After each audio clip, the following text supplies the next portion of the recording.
திமுகவை பொறுத்தவரை பிள்ளையும் கிள்ளிவிட்டு தொட்டிலையும் ஆட்டுவார்கள் என்று திமுகவுக்கு சொல்லுவாங்க. இன்னைக்கு திருப்பரங்குன்றம் சரித்திரத்தை பாருங்க, ஹிஸ்டரிய பாருங்க, ரெக்கார்ட பாருங்க. அந்த மலை எப்பிருந்து ஆறுபடை வீட்டுல மிக முக்கிய வீடாக முதல் வீடாக இருப்பது எது?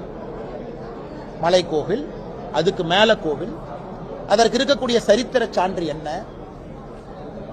இந்து மதம் என்றொன்று உருவாவதற்கு முன்பாகவே இந்து வாழ்வியல் முறையில் இருந்த ஒரு மதத்திற்கு, மதம்னே சொல்ல முடியாது, வாழ்வியல் முறை அப்படி இருந்த ஒரு இடம்.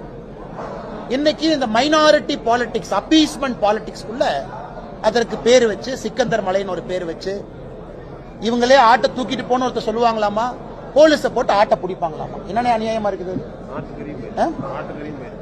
மாட்டுக்கறியா? அது நான் சொன்னா நல்லா இருக்காதுண்ணே. அப்புறம் கோயம்புத்தூர்ல அப்புறம் நான் சொன்னேன்னு சும்மா சொல்லி விட்டுருவாங்க.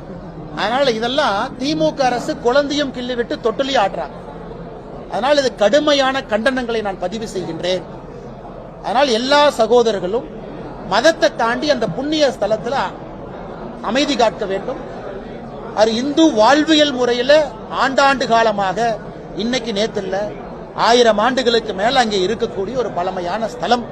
இதை எல்லோரும் புரிந்து கொள்வார்கள் என்று நம்புகின்றேன்.